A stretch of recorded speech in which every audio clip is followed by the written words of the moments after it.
y'all tuned into the 585 Report with Asiana and Bishop. Catch us each and every Sunday from 6 to 7 p.m. on 100.9 WXIR. We seek to elevate the narrative on Rochester, New York through constructive conversations. What's going on, y'all? How y'all doing? Bishop, what's going on? Chilling.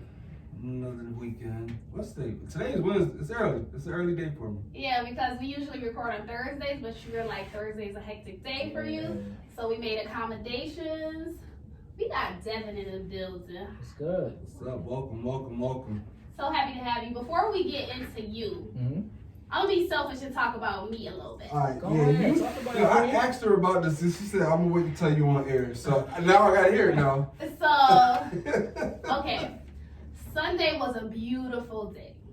Like I got this thing where on Sundays we pick a recipe. I'm not saying who we is, but we pick a recipe and we cook. Don't even start with me. I'm just, let's talk about you. No, we're not talking about me dating. Okay. We're talking about that. You said we. Otherwise you It could be my daughter, it could be my kids. It could be anybody. I know. Well, me and some people. We know who we is. We pick a recipe and we make it. So this week we did chili with the Impossible Burger because I don't eat beef. And then we did the cornbread over it. Like baked it with the cornbread over it. We put too much cornbread mix in there or whatever. But it was good. I enjoyed it. But it's too much cornbread. I go home at 8:30. My car is gone. It is not there. It is missing. Oh, Lord. You said that with a smile on your face. Word. No, I can smile about it now because I have it back. You seen me pull up. But yeah, so I go out there. So what I did, and I hope Allstate isn't listening because I told them I didn't. I left my keys in the car. So I got to push the start where like the keys just got to be closed for it to start. So I left my keys in the car.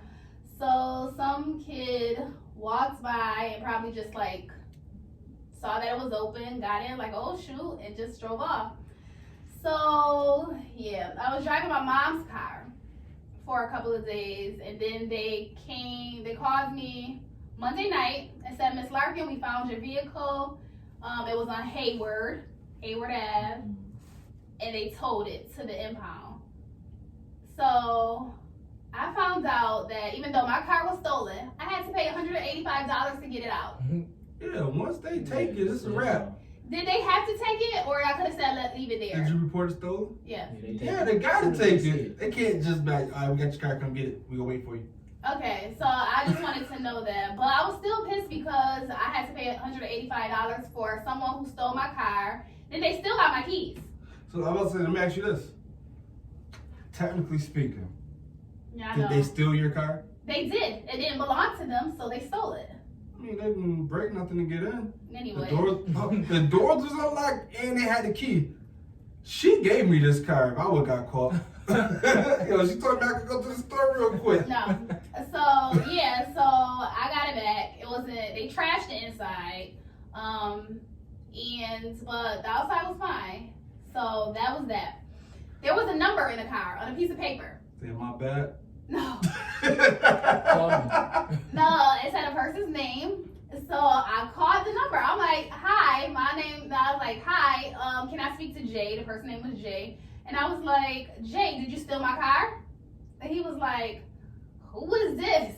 I was like, it don't matter who it is. I found your name and your number on a piece of paper in my car.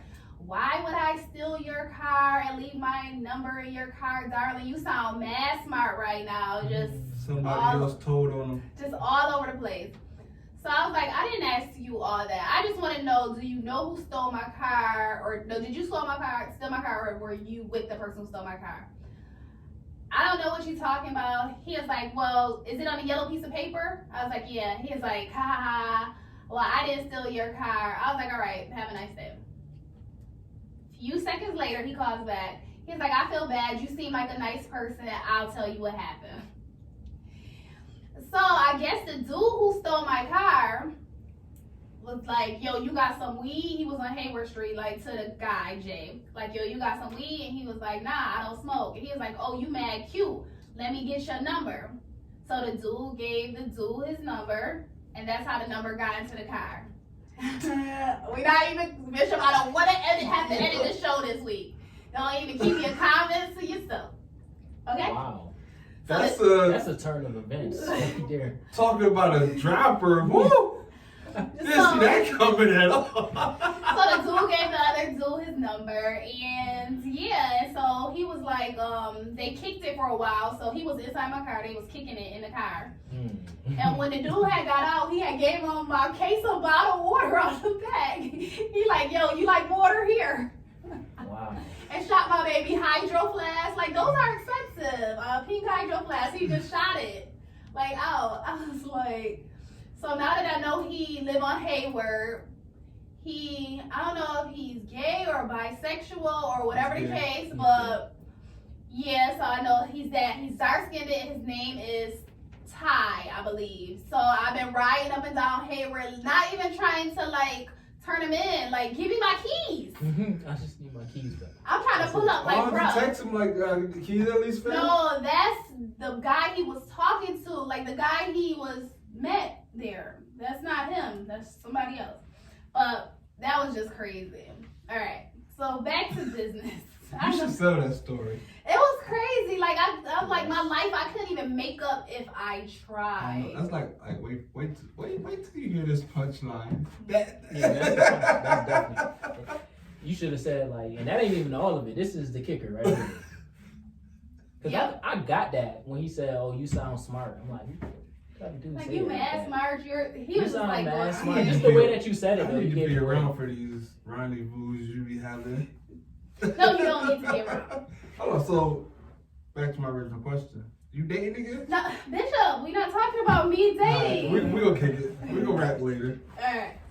So moving on. So we came here to talk about static vibrations. Before we get into it, tell us a little bit about yourself other than static vibration. Because we're gonna go into that a little bit later. Alright, I'm Devin England. I'm born and raised in Rochester. Graduated from School of the Arts in 2012. I'm an educator, youth worker of 11 years, and went to college. Didn't finish, but that don't speak for my work. Period. Oh, another thing about Devin, Bishop. Devin was one of my cashiers. Let's go. You know what? I was looking at that name like, yo, I know this name, but I don't know where I know this name from. And I'm Brockport, right? Yeah, Brockport. Okay, so when I worked at Brockport, that was my first full-time STL gig. So I was full-time. I started full-time 2010, so it had to be around there 2011. I was at Brockport from 2009 to like 2012. Yep. So I was like the STL, is like a entry-level manager. That's crazy. He was on my team. That's crazy. Yeah, were you whose side? Yep. That's the only reason I was out in Brockport, because even that, I don't go to Brockport. That ain't my neck of the woods. Respect. Okay, so that was pretty dope. So when I saw cause I saw this Facebook, no, not Facebook, it was an Instagram page, and then I saw your name connected to it. I'm like, I know him. Gotta get him on the show. All right, so Static Vibrations is a Black-owned network. We're creating a platform where you can talk that talk, make dope content, and speak your piece in a raw, unapologetic way. Say more about that. Yeah, so I'm all about my people. So, I'm always trying to create lanes, and I'm always trying to create different methods to get our creative, give our people a way to control our narrative and control our content. So we create a lot of content, but we control nothing for the most part. So Static Vibration Network was created to do so. Create our own narrative, create our own content, push our own content, and kind of just cultivate our own vibes through multimedia. So podcasts, streaming, whether it's video streaming or radio streaming, just creating a multifaceted business. And everything is interconnected. So it's from the name all the way down to the content that I approve to be on the network or be hosted by the network. So it's just a real Black space that cultivates Black dopeness. I like that, a real Black space, because there are a lot of fake Black spaces. Facts. Like, yeah, that's all you gotta say. No, seriously, and I can't. It's like hard for me to cope or navigate those spaces because I be like too ready to call them out. Like that's some cool stuff. Like I It just gotta be cool stuff. like because you can tell like when people are just saying things, especially fake woke people. Like those are the best people in the world to be around. no. Have a conversation with them. I agree. I'm not woke by anything else. I tell people like people always ask me my perception, like, and I tell them, F perception, go with what makes sense. And a lot of people you see they pop in when something go down, then they pop back out. We got a lot of tongue soldiers out here where they'll talk a great game, but what are you really doing besides talking? Right. So when you actually engage in a conversation with one of the people and they're trying to make you see one point, but you also telling them like, well, you're saying all this, but what have you done as an individual? And it's just, I love fake woke people. Those are the best people to argue with, like for real. I do not argue with. I can't expend my energy in that way. So I do not get into it with people. And then when you're trying to prove a point and stuff, that's when you're in your ego and all that other stuff. Because you're trying to get people to believe what you believe, and I'm just not into that. So all you gotta say is you can't argue fact with the opinion. Yeah, you're telling me how you feel about it, but just because you get louder and yelling and all this, it's still your opinion against my facts. Like, I love fact checking people. That's the best in the world. It turns into a conversation though. It does. Like they get annoyed and they start to argue, but it's like it's a fact. Like everything. There's alternative facts. You heard our president. Yeah, we call those lies. Yeah. We call those lies. We're gonna call a spade. That's a lie. Alternative facts. You mean to tell me my whole? So I mean, when I felt English in 10th grade, I technically should have passed because You could have said it. I was wrong, but I was right. But I had a chance at being right because I was wrong. Could have worked. I don't know. If alternative facts is real, history is a lie. Yeah. Well, we know. Well, we know. Yeah, we definitely know that history is a lie. But talk about some of the services that you offer. Videography, photography, podcasting. I'm starting video streaming very soon. I'm starting audio streaming, so online radio really soon. And I produce shows, so I've been doing my podcast for 2.5, 3 years now. Going on 3 years, I think.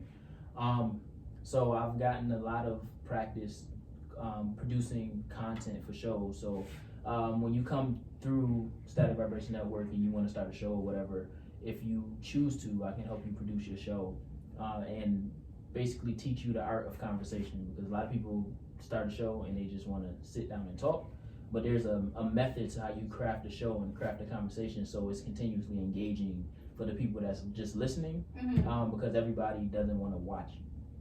Exactly. And if you don't got the cash, then you ain't gonna get video. So we had Antaeus and Micah from the Vibes radio show last week, and they gave us a lot of good information about how to keep people engaged in your show, how to do segments, and just how to keep the energy going. And I thought like a lot of the things that they talked about, like I definitely want to implement, because I mean we just started. We don't have any background in radio. We just started. I was on Love and Situationships and didn't have a background in radio. Then we did this, and I don't have a background. So I just wanted to think about things to keep the show moving, keep the energy alive. And then we're going live versus pre-recorded. So, you definitely want to have people more engaged. You want to have people call in. So that's what things that we just kind of been thinking about. When you work with people to bring them on, what are some things that you're looking for? Honestly, I'm looking for drive. So the idea of I attack this as a business as opposed to as a hobby, because what I've learned is a lot of people like to do it just to say that they do something, and that means that their content lacks. So, and by the second session, I can tell like how much you put into producing your shows from week to week. Some people have it naturally. A lot of people I say will get through the first episode, your first 5 episodes you're gonna hate. But as you start to continue to go, you're gonna start to create different habits and techniques and kind of rituals that you carry on and things that you push to the side, like, yeah, I ain't like that. And things that you keep, like, yeah, I like that, so let's keep on going. But I definitely look for the commitment to creating content and the commitment to listening to constructive criticism. Because one of the things about being in my space, I give you, I critique what you do because I want you to be the best version of yourself. I want your show to eat because when you eat, we eat. So, and a lot of the times, I will throw little, nuggets or gems at them in conversation. Like, what are some of those things like that? Like timeless content. I'm big on timeless content. Like that alone, I think about when I produce a show. I think about producing or crafting a show that if I listen to it today or I listen to it 10 years ago, they'll still be relevant. Okay. So, and it's kind of hard to figure out what timeless content is, but that gives you commentating present events isn't timeless. Because if you craft a show talking about things that's happening today or things that happened yesterday, that tends to get repetitive because you have big mass media companies talking about it 10 times over before anybody get to your show. Okay. So we talk about timeless content. You think about, when I think about timeless, I think about interviews with Pac or interviews with Biggie or like the big, or even Nip, to where the things that they say are still relevant and present to this time, to this day. And I mean like past interviews where it's not recent and it was recorded 5 years ago. Big and Pac, they died in 97 and 95. So, the things that they're saying is still relevant today. So when you attack your content, you can address natural things or refer to natural or current things, but your content is spoken to on a larger scale. And I always tell my co-hosts on my show, like, I understand we feel a certain way, but we are anomalies in our community. Like, we figured it out in some way, shape, or form.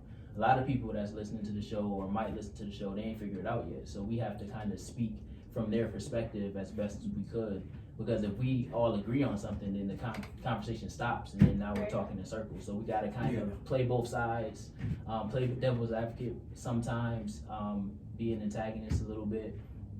But timeless content, if you can master that art, then your shows will naturally become greater than the average show, because a lot of people like to kind of produce shows in the moment as opposed to thinking about how they will last and how they will live in the future. Yeah, that's where we are. As we definitely do it in the moment, because our show is kind of like, okay, we have an interview with someone from the community that's doing their thing, and then we talk about current events and then things that are going on. So it's a 5-8-5 report. So it's basically the premise. Vision, which is dope, and their show is really unique because the way that they rolled out and everything, they're getting a lot of organic looks. Without having to promo and everything. So if they choose to promo, their show can really, kind of pop on a larger scale. And then I have Village Vibes. That's a show that kind of brings the international community to your backyard, is how they say it.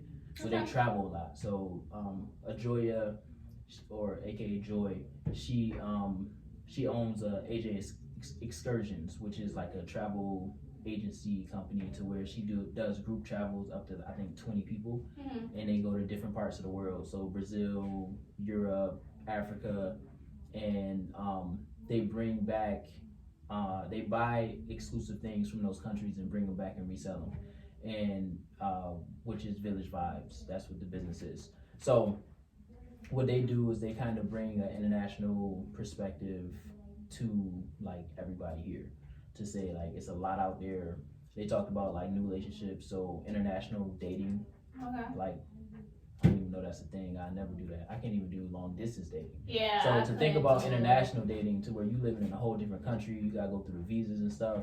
Like they know somebody that married somebody from, can't think of the country, but that's new relationships. So they were talking about different forms of relationships and things of that nature. So that's that show.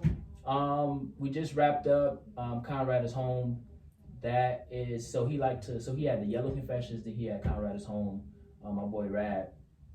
He liked to record. He recorded both of his shows, both of his podcast series, as albums. Mm-hmm. So we would have like studio sessions, and he had a bunch of. So it's really dope how he's a super dope creative, and he basically created playlists, so soundtracks that correspond with his tracks. The Conrad is Home podcast or project. He actually got local artists to submit music. And those was that soundtrack. So local artist was the soundtrack to his Conrad is Home thing, and it was the idea of him being kind of home, comfort. You know who he is. He's been through that journey, so now he's in a comfortable spot. And yeah, that's all my shows right now. So Sip and Spill, we're actually supposed to be going on there. I want to say next month, and they're supposed to be coming on our show, so we're looking forward to that. Yeah, it's a dope show. It's one of my favorite shows. Okay. You know what I thought about Sip and Spill? We going on there. Are we gonna be drinking on that show? Yeah. They drink wine. We follow them on Instagram. Say less. They drink wine, or if you want to drink liquor, they actually got liquor at the studio right now. Bringing the yak. You know, so. Dulce, of course. Well, I drink Dulce. I can't drink red wine because I'll group chat all my exes. Like, what happened? They actually normally drink white wine. Okay. Like generally, they drink white wine. Yes. Well, I could deal with white wine. I'm a red wine drinker myself, but it is what it You don't like is. Zinfandel? No. Never I'm a like Merlot drinker. Oh, you bougie. Mm-hmm. That Most Merlot. You drink that Merlot? Most people don't like Merlot, but I love it. That's my drink. I can dig it. Or Douce, but my favorite now is Jameson and ginger ale. That's my You drink. told me about that. Yeah, I that's can't like bring my myself to try it though. It's good. Like You're not supposed to put anything on Jameson. that's what my therapist told me. He's like, why would you mess up a perfectly good whiskey, Irish whiskey? Yeah, why would you mess up a perfectly good Irish whiskey? I said, I don't know. Somebody just put me onto it, but.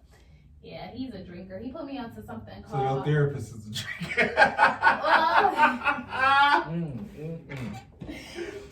don't think he's a drunk.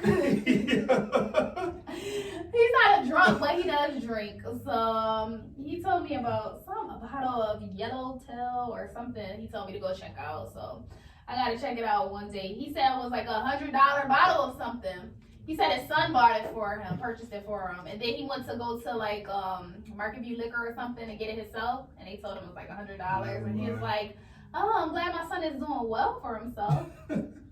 Yeah, but that's what that is. So what other shows do you want on there? What other kind of content would you like to see? I would like to see a sports show, like a. Do you have Zillow Talk or? They not Okay, no more. so you're not. They canceled the show. Okay.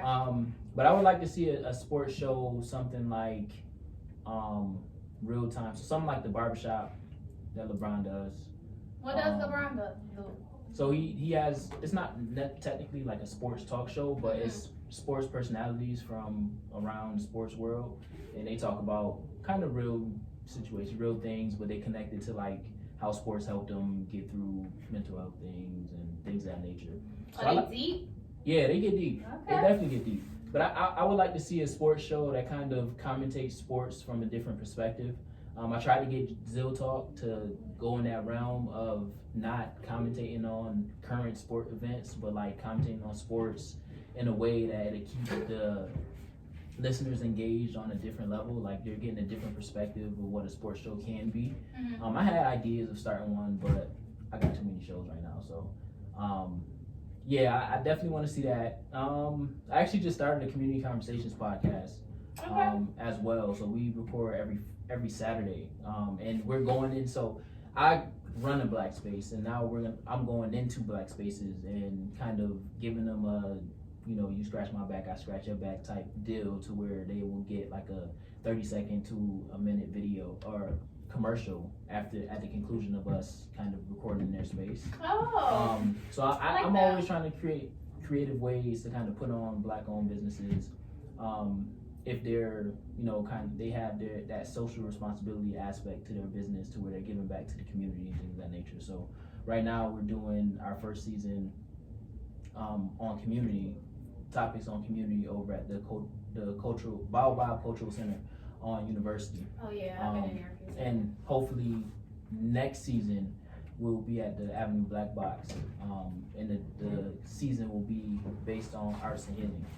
Okay. So I don't know. I'm open to a lot of the shows that comes over my desk. Mm-hmm. I've had people inquire about, like, I had this one person inquire about a show to where it was like anti everything. I forget what she called herself, but it fell through. Okay. But I'm always down to hear the pitch. Mm-hmm. It's just a matter of making sure it aligns with my vision, which a lot of things align with my vision. Have you turned anybody down? No, not yet. I haven't had to. Okay. Because I haven't gotten anything crazy that's like, all right, yeah, no, we're not doing that. But I look forward to that day to be like, yeah, no, we're not doing that. We can revisit this, but it's not happening. All right, a perfect world. Where do you see everything? Where do you see static vibration? What are you doing? What are you accomplishing? What is going on? I'm gonna be right up there with Revolt TV. Okay. It's Well, gonna be- I don't know about Revolt TV. It's gonna be right next to Revolt TV. It's gonna be up there with the major networks. Own all that. Like, I see myself doing like what Oprah's doing. Oprah is real dope. Mm-hmm. Might have some character issues, but Talk about it. Oprah, she's real at what she's doing. She's real dope. The 2020 vision, Mhm. that tour is super dope. Super Soul Conversations is super dope. So I see myself up there. Like, I just want to create that platform and lay the foundation to us controlling our narrative. Something like Tidal, to where we have parts, we have equity in, our music being streamed, and we're not going to Apple, we're not going to Spotify, we're not going to these white occupied spaces to get our content out that we create. That's true. So All our it's stuff is on white occupied spaces. yeah, so I YouTube, want to Anchor. cultivate those black spaces and partner with those other black spaces that's doing this. So, we up there and we literally rebuilding Black Wall Street in different ways. As far as the technical part, like the media stuff, like how did you learn all of that? YouTube. Really? Yeah, YouTube, and then I went to Soda. So I've always been tech savvy. My dad always told me I used to help my teachers in elementary school with the VCR and everything when it didn't work. VCR. So I always knew what to do when it came to technology. So You said VCR. yeah,